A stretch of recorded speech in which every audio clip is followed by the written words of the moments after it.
చంద్రబాబు నాయుడు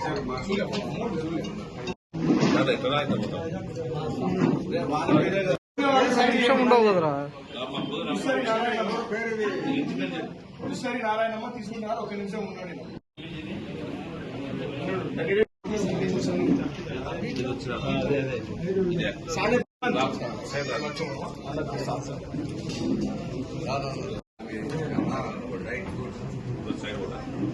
తీసుకున్న వాళ్ళు సైడ్ కూటమి ప్రభుత్వం ఏర్పాటైన తర్వాత పేదగా ఆర్థిక ఇబ్బందులు ఉండబడిన పేదలందరికీ వైద్యం పర్పస్గా ఇచ్చే సీఎం రిలీఫ్ 29వ విడతగా ఈరోజు ఇవ్వడం జరుగుతుంది. ఇప్పటికీ 28 సార్లు అయిపోయింది. 29వ సారి ఈరోజు ఇస్తున్నాము. ఈరోజు లబ్ధిదారులు కూడా 61 మందికి ఇస్తున్నాము.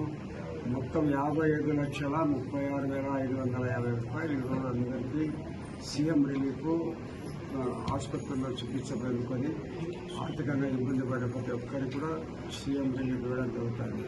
దాంట్లో భాగంగా 55,36,550 రూపాయలు ఉంది. 2 సంవత్సరాల కాలంలో ఇప్పటి వరకు 11,34,70,000 రూపాయలు ఇచ్చినాం.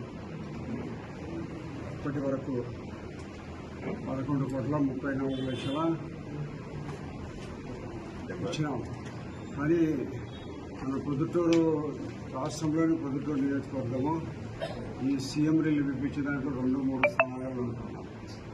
అన్నిటికంటే రాష్ట్రంలో 3వ స్థానంలో ఉంటాను మనము. కాబట్టి సీఎం రిలీఫ్ పొద్దుటూరుకి ఎక్కువగా భారీగా 11,30,00,000 ఇప్పటికి రావడం జరిగింది. భవిష్యత్తులో ఇంకా ఈరోజు నిన్న దినము మొన్నటి దినం అయితే ఒక 25 మంది అప్లికేషన్లు వచ్చినాయి. ఈ అప్లికేషన్స్ అన్నీ కూడా ముఖ్యమంత్రి గారికి పంపించి వారి దగ్గర నుంచి ఆమోదం తీసుకొని మళ్ళీ ఒక 15 రోజుల లోపల మళ్ళా సీఎం రిలీఫ్ వేయడం జరిగింది. ఆర్థికంగా ఇబ్బందులు ఉండేవాడి పేదవారికి ప్రతి ఒక్కరికి ఆరోగ్య విషయంలో ఆదుకునే దానికోసం ప్రభుత్వము చాలా చిత్తశుద్ధితో పనిచేస్తుంది. పేద రోగులందరికీ ఆర్థిక సహాయం అందించడం ఒక ప్రభుత్వ బాధ్యతగా గుర్తించి ముఖ్యమంత్రి గారు ఇవన్నీ రిలీజ్ చేయడం జరుగుతుంది. కాబట్టి ఈరోజు 55,36,550 రూపాయలు ఇవ్వడం జరుగుతుంది. ఇంత భారీ స్థాయిలో ఇచ్చే రాష్ట్ర ప్రభుత్వానికి ముఖ్యమంత్రి గారికి కృతజ్ఞత తెలియజేస్తూ ఇప్పటికి 29 సార్లు మనం పొద్దుటూరు ఇచ్చిన దానికి వారికి ధన్యవాదాలు చెబుతూ